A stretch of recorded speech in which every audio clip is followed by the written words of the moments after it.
Isaac Walton was my excuse to go to England.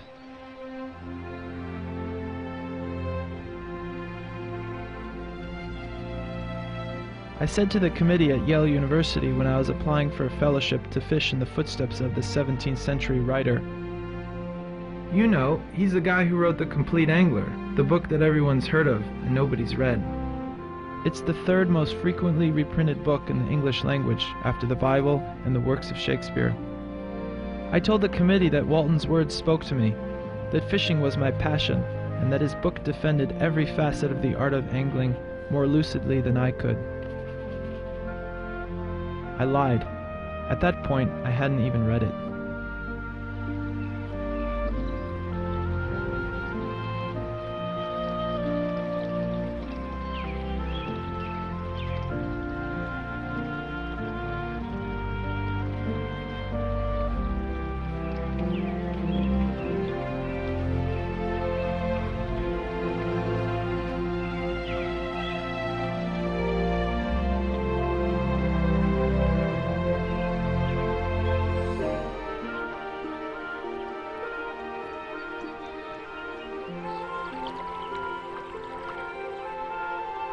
When I'm on the small Connecticut brooks of my youth, I want to be innocent again.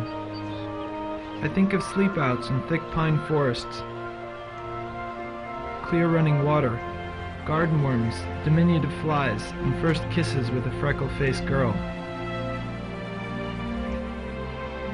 These are my best memories, along with days angling for wild trout.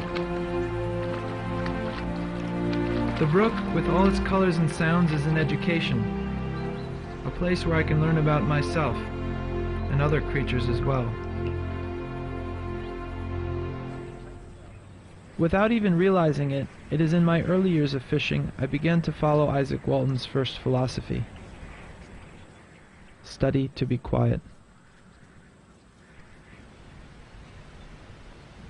Shortly after I made my pitch to the fellowship committee to follow in the footsteps of Isaac Walton, my proposal was accepted, and I read The Complete Angler cover to cover. I began to identify with Walton. He was a simple tailor whose genial nature won him the company of kings. I was simple too, a Connecticut Yankee whose intention was to enter the rarefied world of upper-class English society, to fish in the backyards of lords and princes and make them my friends. Fishing was a common bond that would break all boundaries.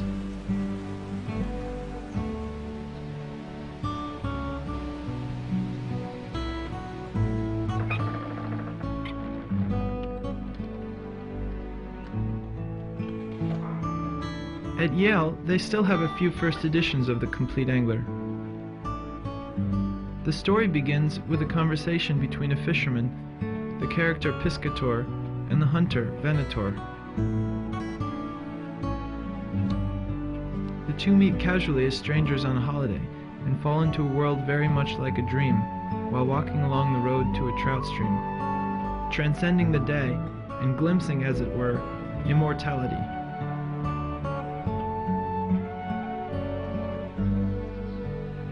So James, you've just told me that you think your interest in trout fishing comes out of a latent predatory impulse in you, which I deeply doubt somehow. As I just remarked, you're the least predatory personality I've ever known. Yeah, even though my fishing is kind of, the act is quiet and contemplative, I think it comes from an urge to go out and capture and kill, even though now we release most of the fish. Once in a while I relish banging one on the head and eating it, but you relish eating it, I don't think you relish eating it. Well, no. Harold Bloom, one of the foremost literary critics in the world, once told us in a Shakespeare class that he had the greatest memory of anyone in the 20th century. So I was a little nervous when I approached him to ask if he knew anyone on campus that could be my advisor for the senior essay. "Well," he said, "I should think no one on the Yale campus knows more about Walton than I do. I'll be your advisor." A few weeks later I brought him 2 brook trout for dinner. During the course of the evening, I expressed uncertainty as to whether I might be favorably received by the upper classes of Englishmen who own the water where I would be fishing. Bloom remarked, "Nonsense, my dear. You are a writer and a painter. You are classless." I took that to mean that my position transcended class structure, not that I lacked social grace.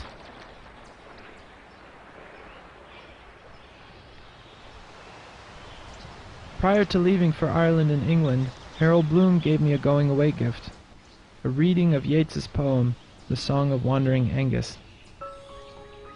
It describes every fisherman's dream, that a trout may turn into a beautiful girl.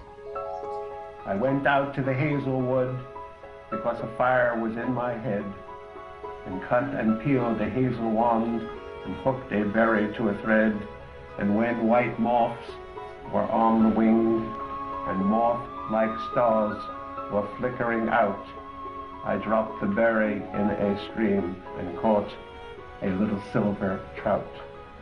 When I had laid it on the floor, I went to blow the fire aflame, but something rustled on the floor and someone called me by my name. It had become a glimmering girl with apple blossoms in her hair, who called me by my name and ran and faded through the brightening air.